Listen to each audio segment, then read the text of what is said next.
Bienvenue dans cette nouvelle vidéo. Nous allons voir comment utiliser et construire des graphiques à puce.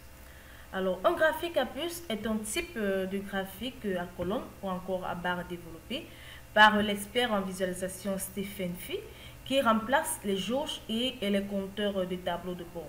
Alors, il a mis au point des graphiques à puce pour vous permettre d'afficher clairement plusieurs couches d'informations sans occuper beaucoup de place sur un tableau de bord, comme vous pouvez le constater sur ce graphique à puce. Alors, un graphique à puce, comme vous pouvez le constater dans cette feuille de calcul, contient une mesure de performance unique, donc qui est tout simplement la mesure de performance.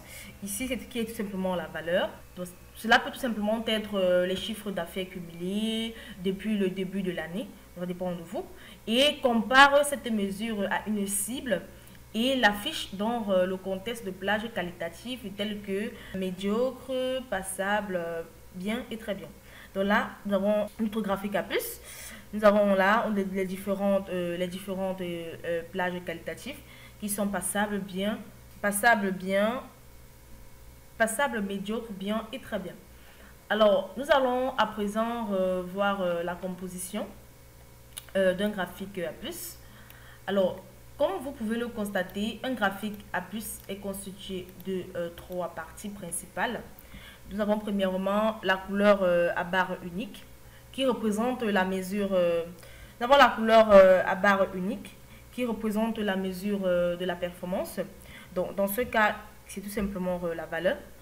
Donc, nous allons voir la base de données. Hein. Nous allons voir la base de données de ce graphique. Ensuite, vous avez tout simplement la marque horizontale qui représente la mesure quantitative. Donc, ces mesures quantitatives, la mesure quantitative qui est tout simplement dans ce cas la cible.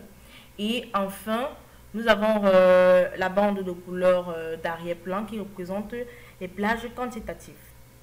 Donc, ici, c'est pas page hein, qui représente les plages quantitatives. Alors, nous allons à présent voir comment créer un graphique.